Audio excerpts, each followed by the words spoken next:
Assim que acaba já chegou com tudo nos cinemas, gerando muita treta e muita polêmica. E no vídeo de hoje eu tenho a honra de dizer que a minha amiga Jennifer tá de novo aqui no canal pra gente fofocar muito. Então seja bem-vinda, amiga. Obrigada! E aí, gente? Finalmente saiu mais um vídeo, porque toda vez é pra gente gravar, a gente não grava. Quando a gente grava, às vezes o vídeo não sai. Então assim, né? Treta atrás de treta por aqui também, porque é muita burocracia pra gente conseguir gravar, mas hoje deu certo. E aí eu vou explicar rapidamente aqui pra vocês como que vai funcionar a dinâmica aqui.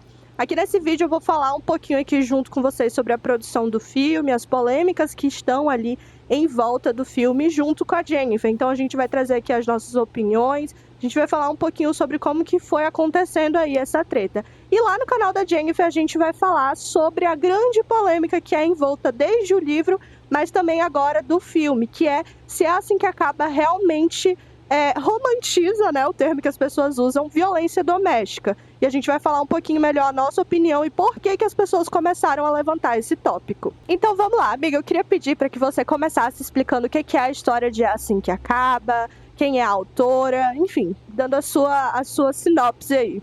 É Assim Que Acaba é um livro da nossa amada, não por muitos, mas amada Colleen Hoover.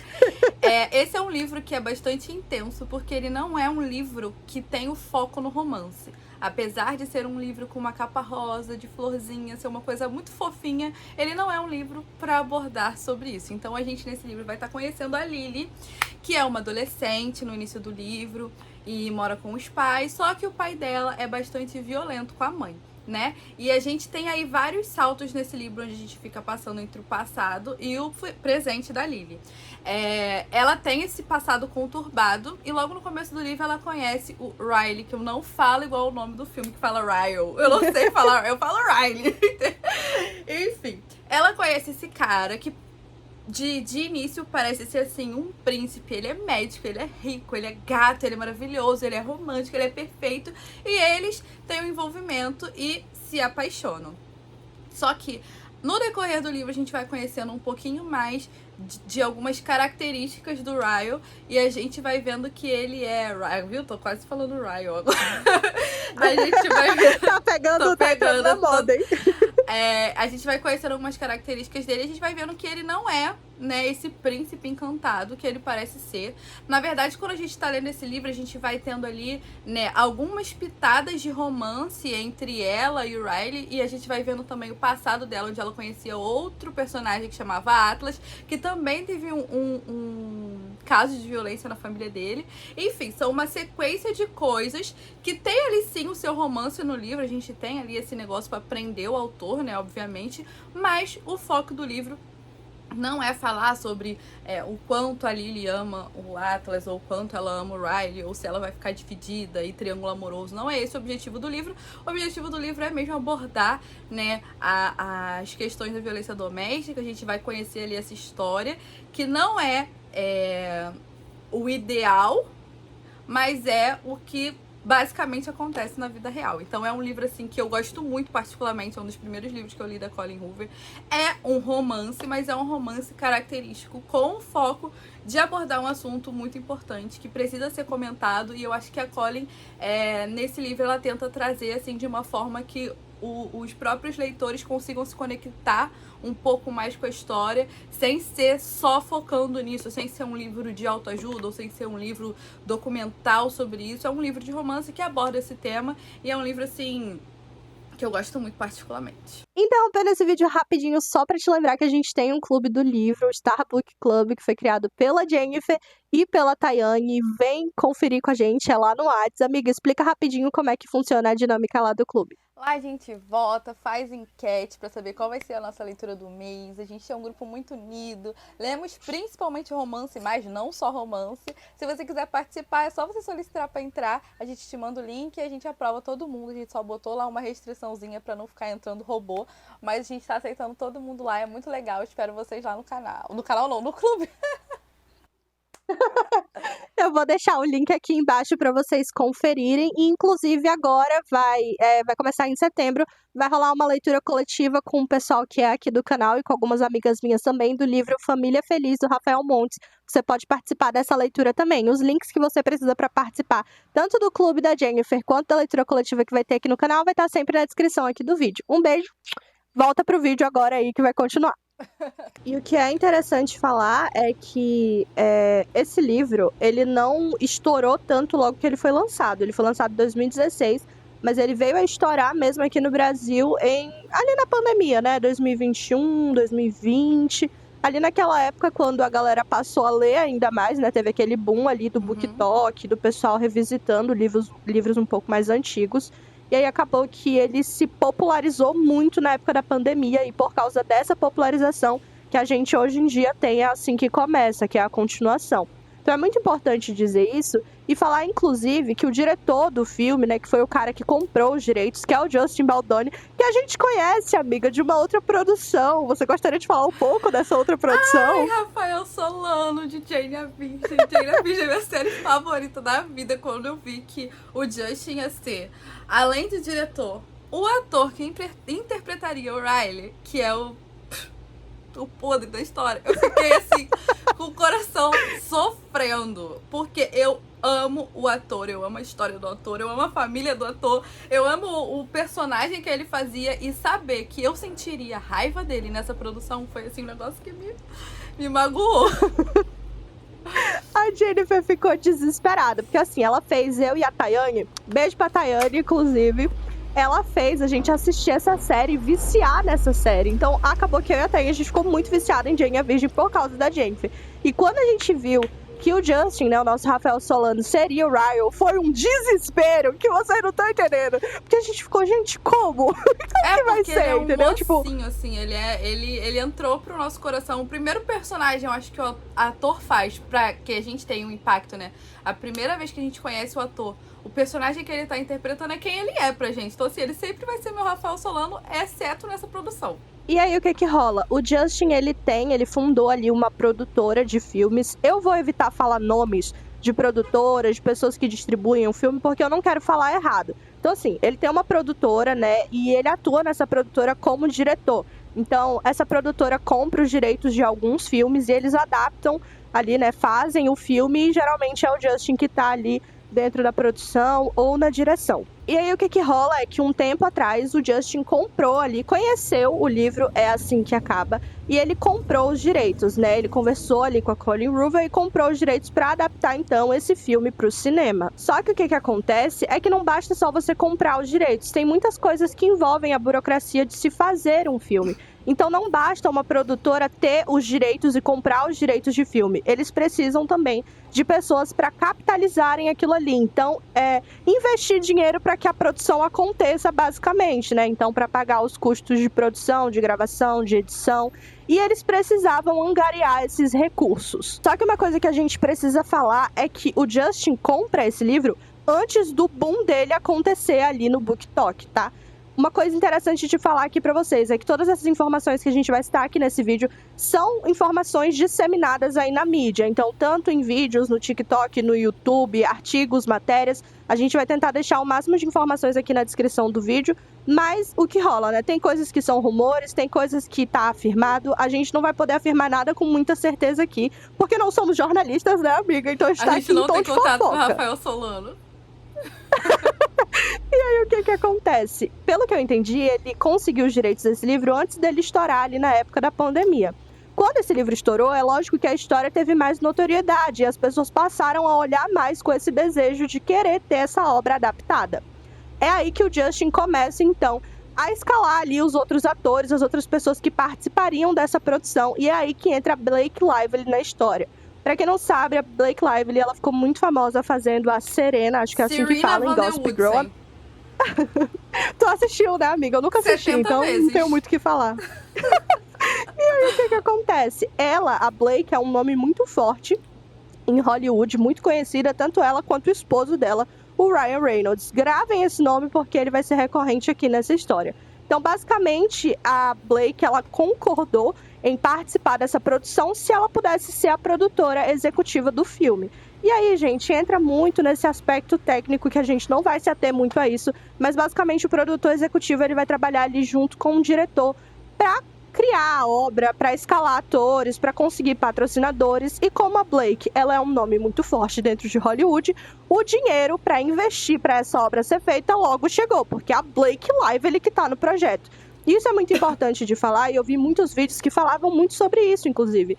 Que se você tem um filme ali, eu tenho um livro, eu tenho os direitos de um livro para adaptar, ele é um livro best-seller, ele é isso, ele é aquilo, mas se você não tem grandes nomes envolvidos ali nesse projeto, muito provavelmente você não vai ter muitos patrocinadores. E a Blake acabou trazendo muita gente de peso, porque, novamente, ela é muito querida em Hollywood, ela é muito grande, ela é um nome, assim, muito famoso. Então, acabou que, junto com ela, vieram muitos patrocinadores. Só que os patrocinadores, as pessoas que estão investindo ali o dinheiro, são as pessoas que basicamente ditam o que vai acontecer dentro da produção. E é aí que as pessoas dizem que rolou uma treta entre eles dois na produção de É Assim Que Acaba.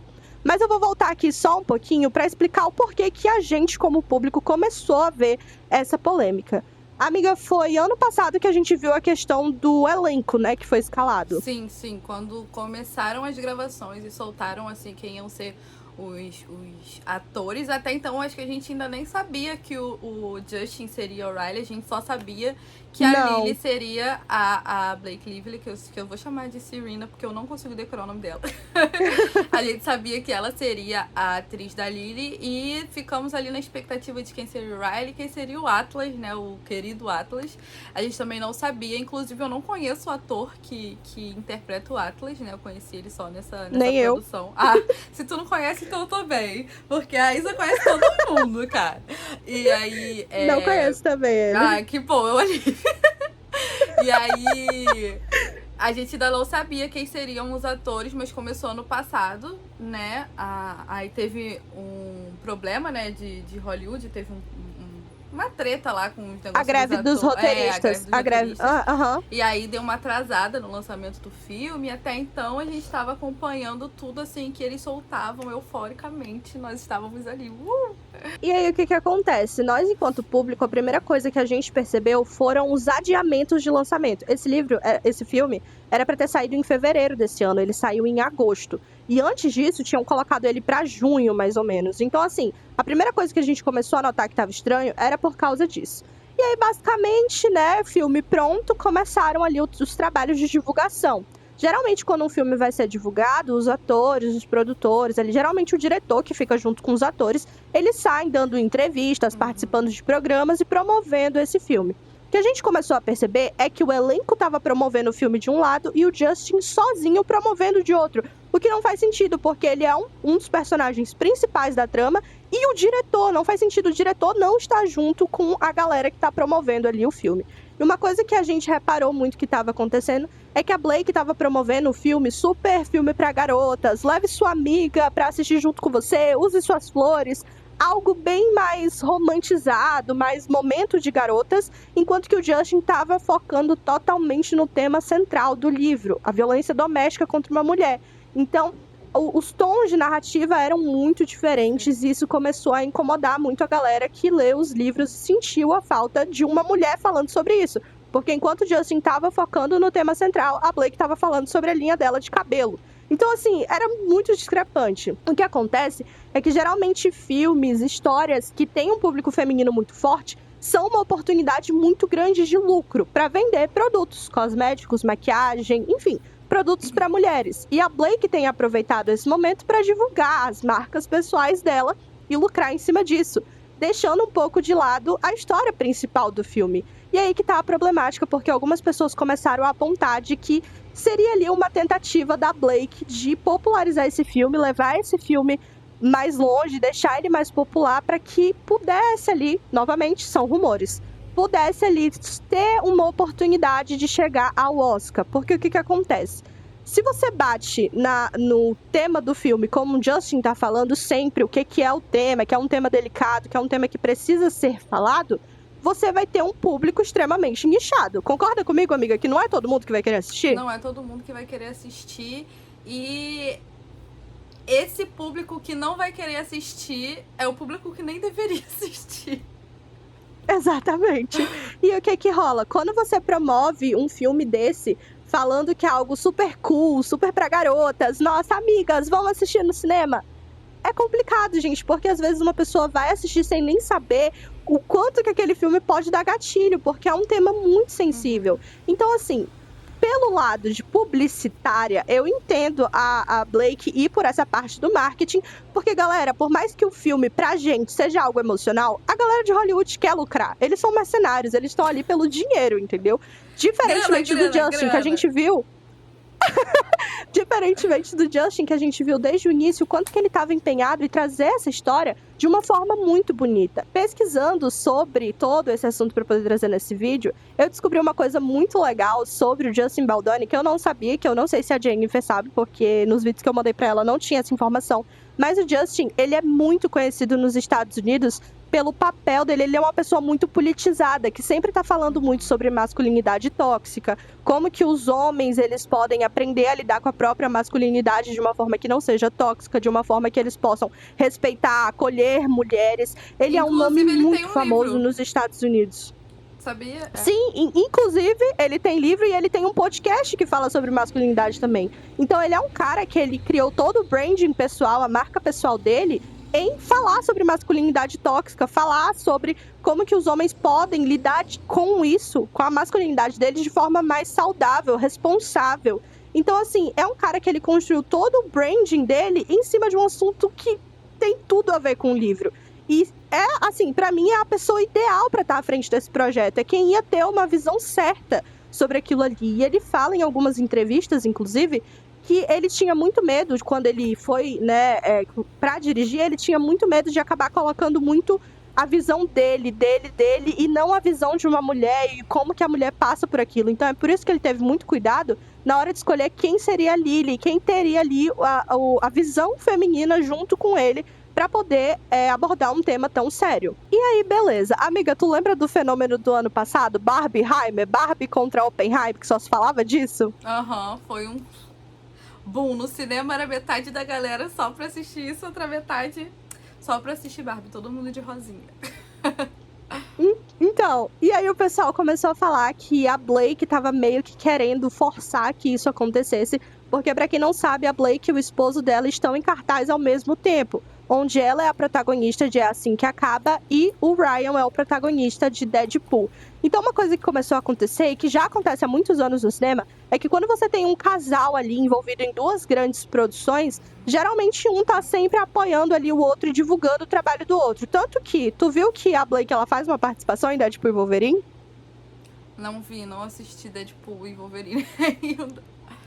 Ela faz uma participação ali como uma das versões do Deadpool, uma versão feminina. Então, assim, um tá muito apoiando ali o trabalho do outro e eu não vejo como isso sendo algo negativo. Mas é aí que entra outro problema. Interrompendo o vídeo rapidinho, gente, porque eu acabei de perceber que deu um problema no som, né, no áudio do meu microfone. Então, um pedação do que eu falo acabou ficando de fora, porque não captou, né, o que eu tava falando. Então, eu vou resumir basicamente aqui o que eu falei, né, bem rapidinho. Que eu falei que entrava aí mais um problema, que é o fato da Blake e do Ryan estarem ali promovendo o trabalho do outro, só que o fato disso ser problemático, porque todo o tom de Deadpool e Wolverine é muito mais humor, enquanto que a história de É Assim Que Acaba corre muito mais pro drama, né? Até pelo enredo dessas histórias. E aí eu falo que no final, ali no finalzinho, eu pergunto da Jennifer se ela acha que o Justin Baldoni, que fez ali, né, criou todo o branding pessoal dele em cima desse assunto da masculinidade, como lidar com masculinidade, se ela acha que ele jogaria tudo no lixo sendo um babaca nos bastidores do filme, porque eu acreditava que não, que ele não faria esse papel, né?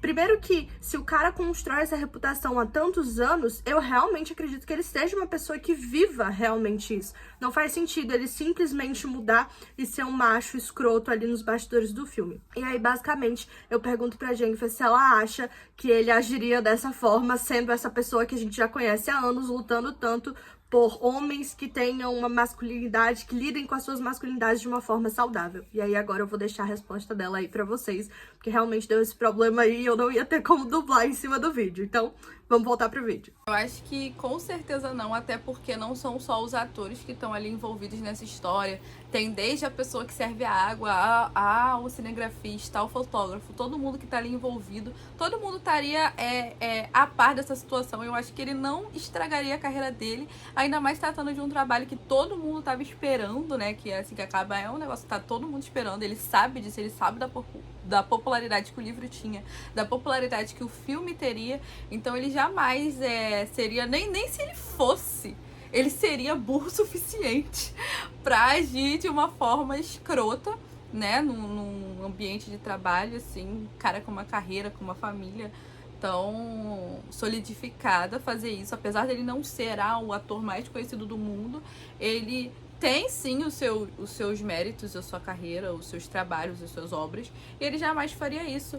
E o que torna tudo ainda mais chulo, que é o que a gente acha que aconteceu, né? Na real, a teoria que a gente acredita, que a Isa vai falar pra vocês, que é onde a Blake, ela já deu até alguns comentários ali, onde a Blake queria trazer esse filme como um romancezinho. Ela queria ser a Serena novamente, entendeu? A garota popular dos filmes, pra se autopromover numa comédia romântica, pra trazer um outro lado do filme. Em algumas entrevistas ela fala que a Lily, ela é uma sobrevivente. Tudo bem, ok, eu concordo. Só que não é sobre a Lily o filme, não é só sobre ela, é sobre as mulheres no geral, é sobre o que elas passam no geral. Não é sobre o que a Lily consegue, o que ela deixa de conseguir, é sobre uma história, sobre uma história que muitas mulheres passam dentro de suas casas e não tem o que a Lily consegue, não conseguem se livrar disso, não conseguem ter uma forma de escapar, não tem ali um par romântico opcional para elas, não tem a vida ideal, enfim. Sobre vários outros assuntos, o negócio, o livro, o negócio.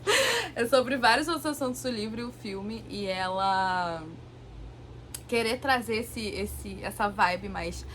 vamos falar sobre o amor da Lily e do Atlas, meio que corrompe ali o foco principal, e o que deixa a gente mais, assim, curiosa quanto ao que de fato foi acontecendo ali. Não que a gente ache que exista outra teoria para isso, mas o que de fato aconteceu, porque a Colleen Hoover era muito amiga do Justin, né?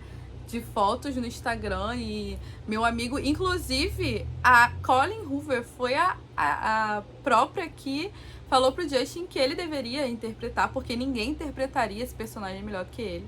E nesse momento a gente sabe que a Colleen também não está mais seguindo o Justin, não está mais falando com ele. Então, assim, pelo menos é o que a gente tá sabendo aqui de fora, né? A gente não sabe pessoalmente, mas o que tá sendo transparecendo, assim, que eles estão transparecendo pra gente, é que eles não estão realmente se comunicando com ele.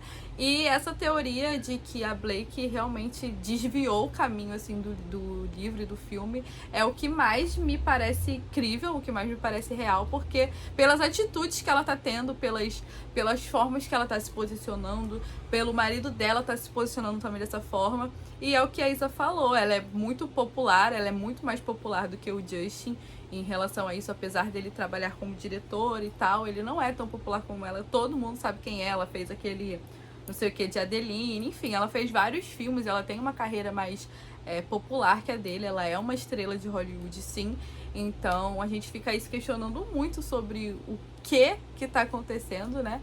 Por que isso tá acontecendo? O que fez a Colleen Hoover criar um ranço de um cara que ela até ontem falava que era o cara ideal e não teria pessoa melhor pra isso, e ela apagar a foto dele. Isa não comentou disso ainda, mas ela vai falar que ela apagou essa foto que eles tinham na rede social, onde ela fazia quase uma declaração pro Justin.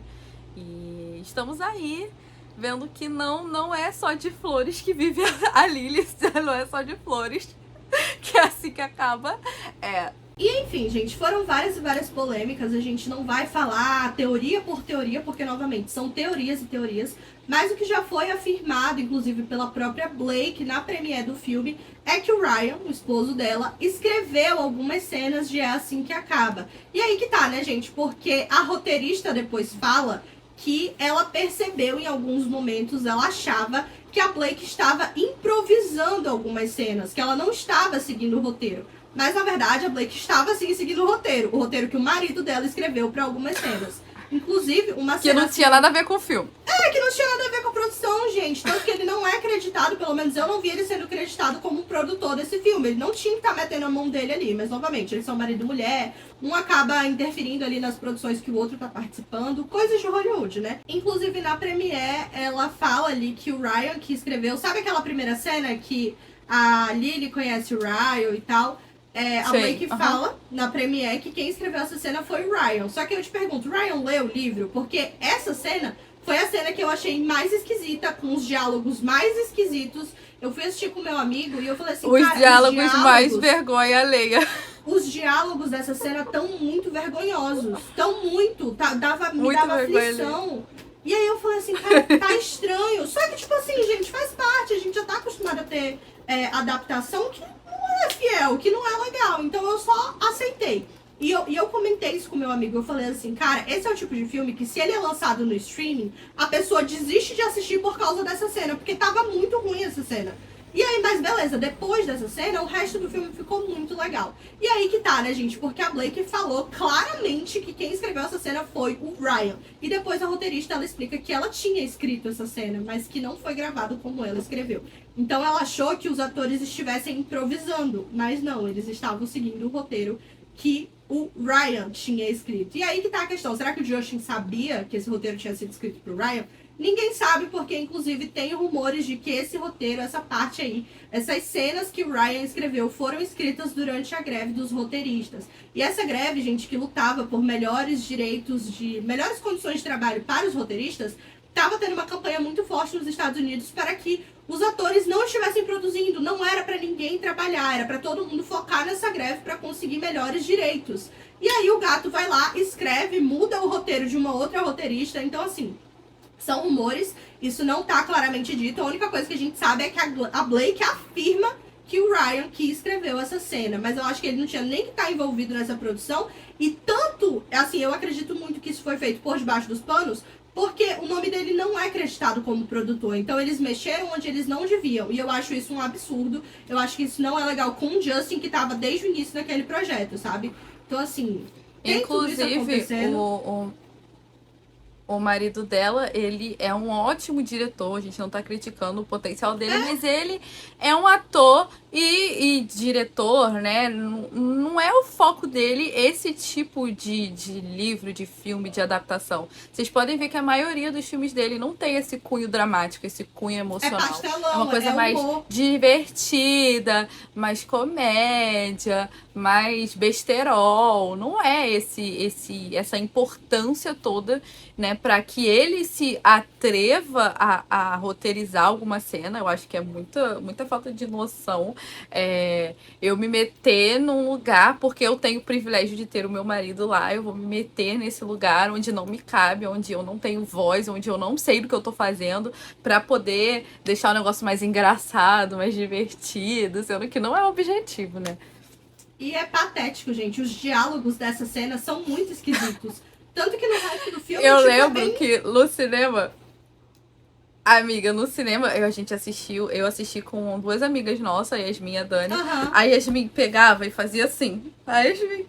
Gente, que vergonha, que vergonha. Eu tava fazendo um treco de vergonha da cena, porque a cena tava realmente assim... Às vezes, assim, as pessoas não vão achar tão vergonhoso quanto a gente, mas como a gente já sabia como era a cena, leu no livro, sabe que não era não é a cena em si tava igual, mas os diálogos tava meio assim, sério, gata? Muito estranho. Sério? Então é isso, gente. Tipo, são esses tipos assim de situações que vem acontecendo aí, muitos rumores, muitas teorias. Mas o que a gente quer falar mesmo, o que a gente quer focar será que é assim que acaba, né? É assim que acaba. Realmente romantiza a violência doméstica, como esse povo tanto fala, e aí agora a Blake age dessa forma? Será que ela tá romantizando junto com a Colleen? Por que será que a Colleen tá do lado da Blake e não do lado do Justin? Quais são as teorias sobre isso? Tudo isso, todas essas outras teorias, agora vocês vão acompanhar lá no canal da Jennifer. A gente vai continuar esse assunto por lá, porque a gente acha que o tema central aqui, a gente tem que sempre voltar pro tema central do livro, do filme, a história real ali, e aquela que a gente mais tem que focar, porque essa história ela pode ajudar mulheres a se libertarem, né, desses contextos de abuso, de violência. Então, lá no canal da Jennifer agora a gente vai focar em falar realmente sobre essa grande polêmica. Será que é assim que acaba realmente? Romantiza a violência doméstica, a violência contra a mulher? Vamos lá agora, né? Você terminou de assistir esse vídeo aqui. Muito obrigada por assistir até aqui. Já deixa teu like, já se inscreve se você não é inscrito. Já ativa o sininho pra não perder as notificações dos próximos vídeos. Amiga, muito, muito, muito obrigada pela tua presença aqui. Tu sabe que eu sempre gosto muito de gravar junto Eu que agradeço, eu amo estar nesse canal. Eu fico me achando a convidada, cara. Não, e a gente aqui, antes de gravar, nossa, tô nervosa pra gente gravar juntas. A gente já fez isso, é muito engraçado. Mas, A gente já enfim, viveu juntas 10 dias. Mas enfim, gente, corra agora pro canal da Jennifer que a gente vai continuar esse assunto e vai focar no que realmente a gente precisa focar, né? Que é o tema central do filme, do livro, enfim. Um beijo, até o próximo vídeo e tchau!